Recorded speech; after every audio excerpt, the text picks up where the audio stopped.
Hello hello et bienvenue dans l'épisode numéro 1 de Sleep.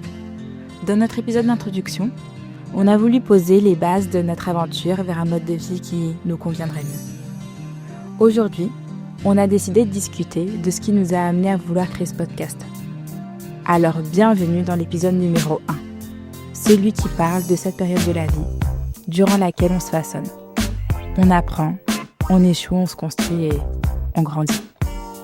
Prenez votre meilleure tasse de thé, installez-vous confortablement et let's go!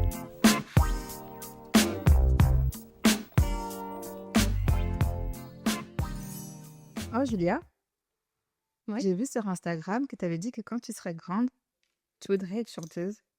Pourquoi tu pensais ça? Parce qu'à l'époque, comment te dire? À l'époque, il y avait, tu te rappelles, J-Lo, Avril Lavigne, Quoi? Beyoncé. Et c'était trop mes idoles. Ouais. Je me suis dit, mais moi aussi, je vais faire ça. Après, on m'a grandi. Qu'est-ce qui s'est passé? La réalité nous a réveillés un petit peu. Ouais, c'est vrai. Et Moi, toi? quand j'étais petite, je voulais être... je voulais être... Quand j'étais petite, je pensais que j'allais porter des pantalons déjà tous les jours. Ouais. Genre, à 21 ans, je mettais des talons tous les jours. Je me voyais comme... Tu vois, t'as déjà regardé Film Flakyman? C'est mon film. Moi aussi. Il y a un instant, quoi. Et bah, je me voyais trop comme Taraji P. Henson dans Film Like a Man, genre Boss Lady, je mettrais des talons et tout. Genre vraiment, hein, j'étais persuadée que ça allait être ça ma vie. Mais en fait, quand t'as 20 ans, C'est possible. je sais pas si c'est pas possible. Mais en tout cas, pour moi, c'était pas possible. Ah non, moi, je trouve ça hyper compliqué. On va à droite, on va à gauche, en talons, tout ça. Non. Mais après, il y a des filles qui arrivent à porter des talons, tu vois. Franchement, Mais je pense que moi, ce qui m'a le plus perturbée, c'est vraiment en fait de me dire en grandissant que la réalité de ce que j'imaginais en étant petite, bah, elle n'a rien à voir avec la réalité que je suis en train de vivre maintenant, tu vois.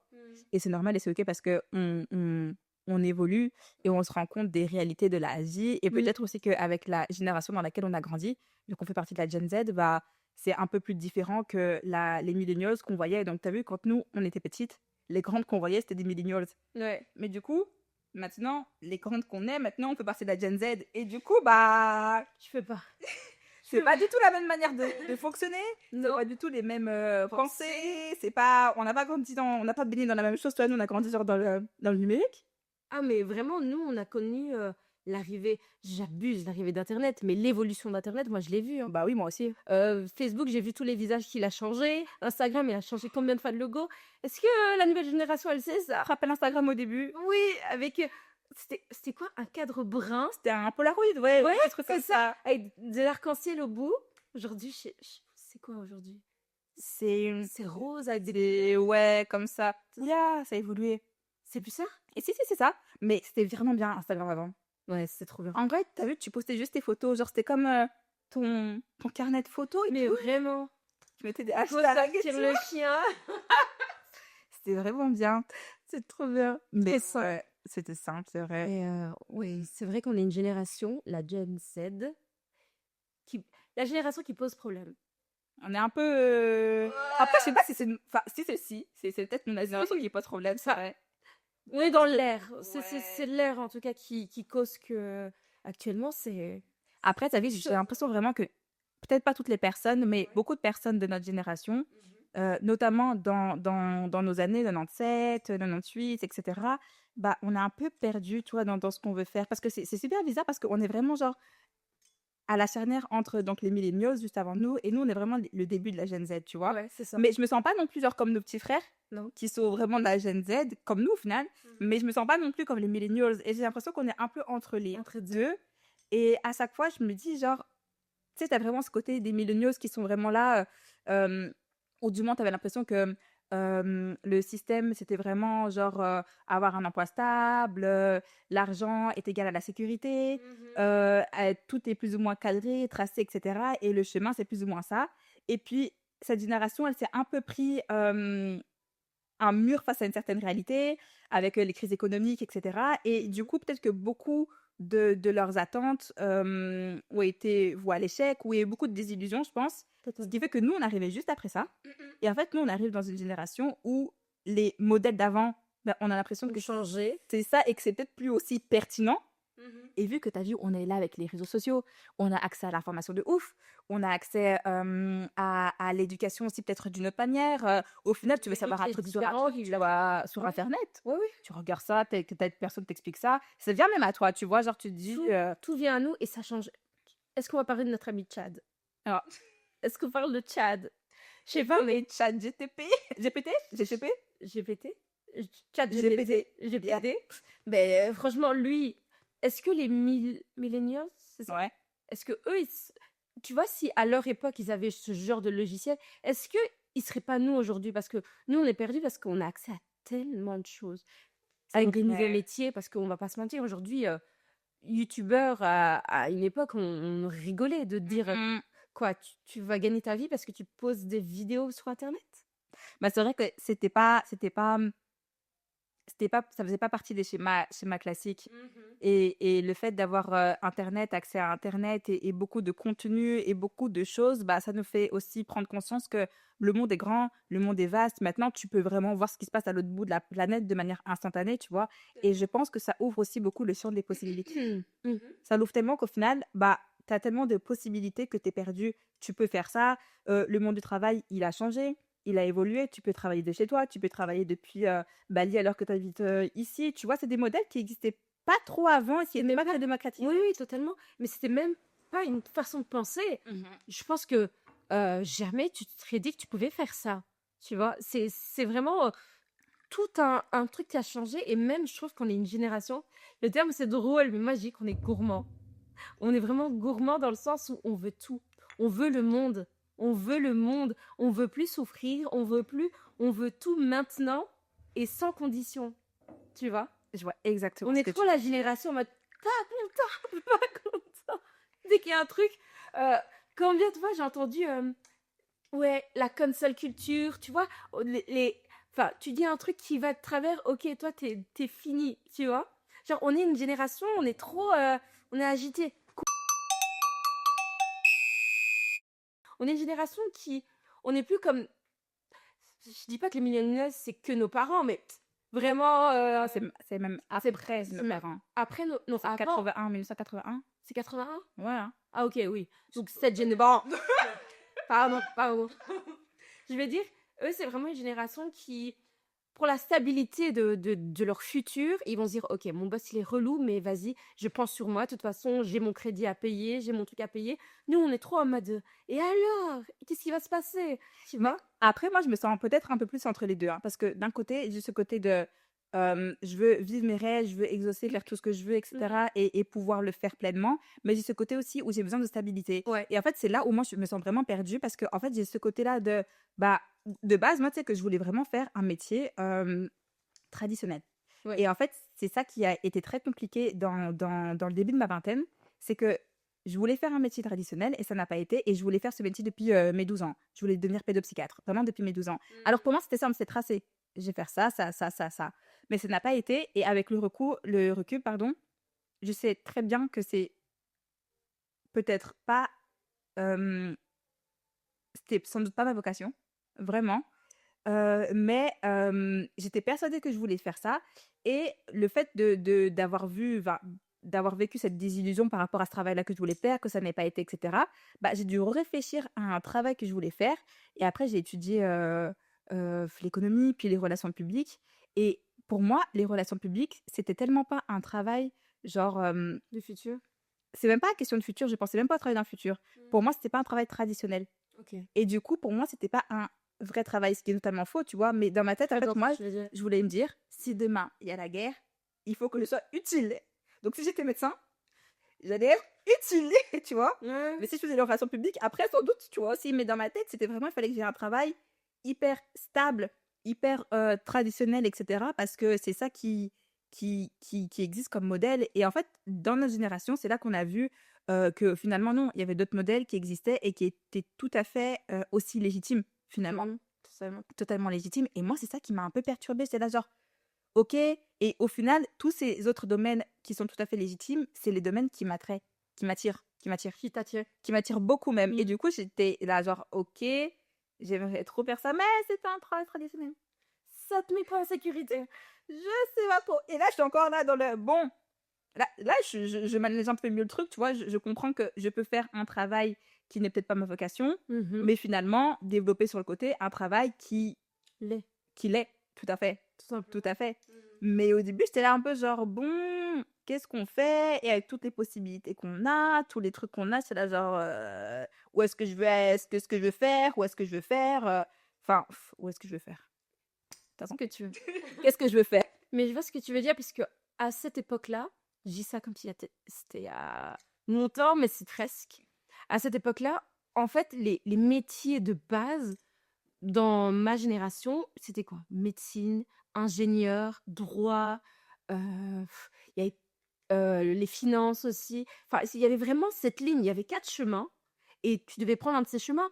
Et quand, en grandissant, j'ai découvert des personnes qui faisaient des métiers, mais rien à voir avec les métiers de sécurité, j'étais là, mais comment t'as trouvé ça?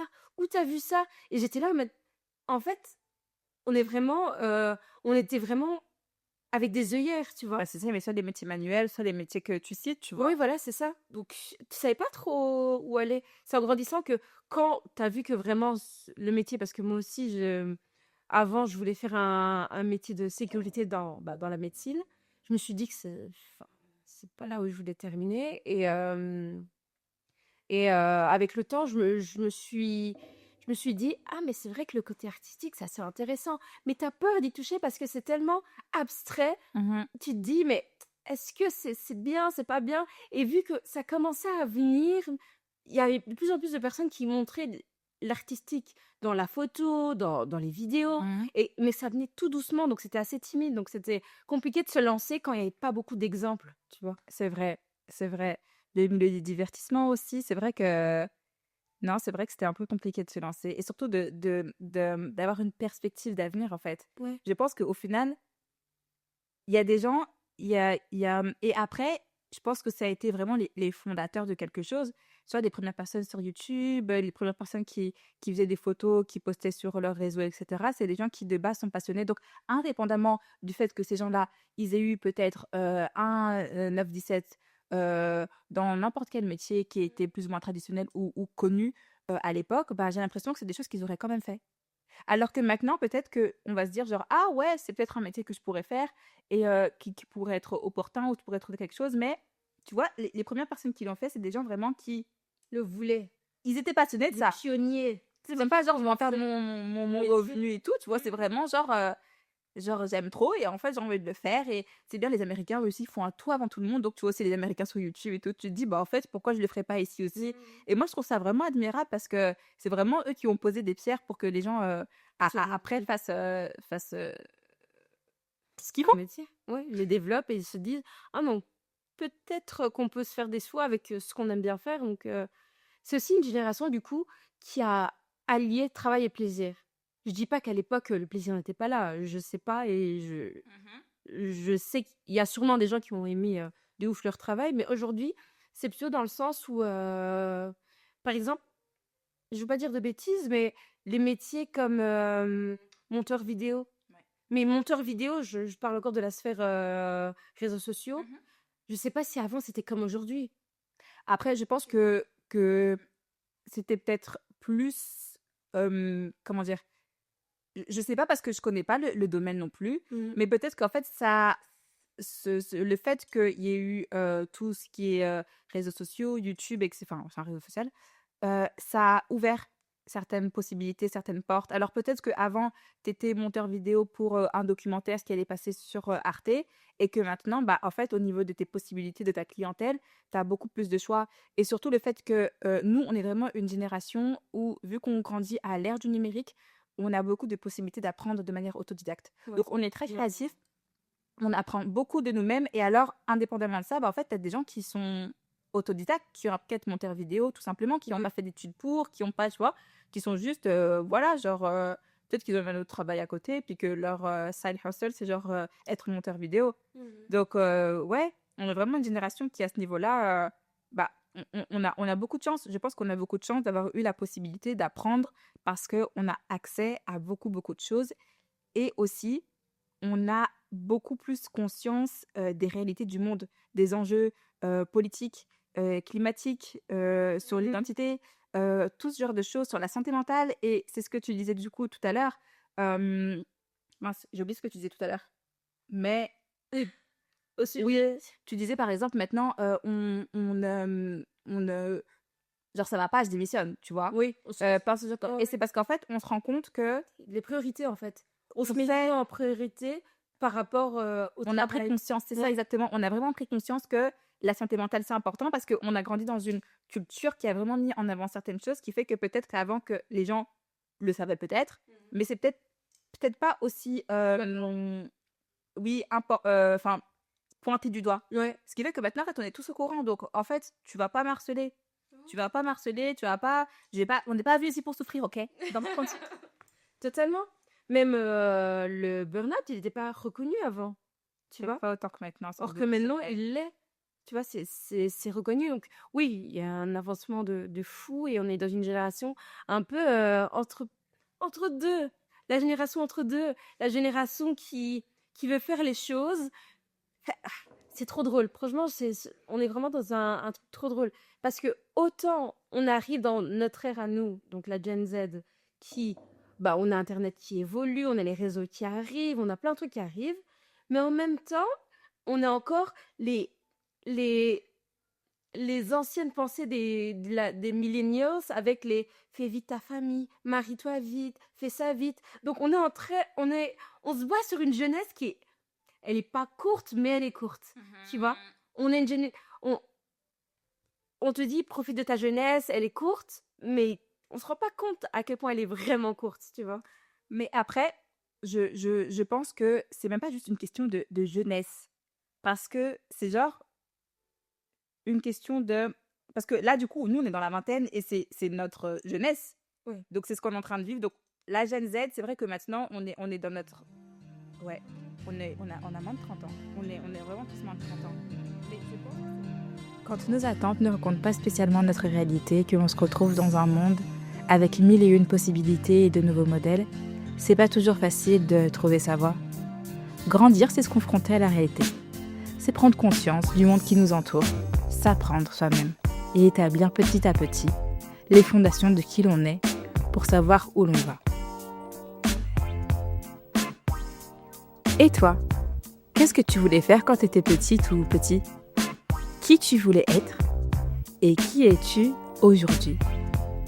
On se retrouve très très vite pour la seconde partie de notre premier épisode. Bye bye!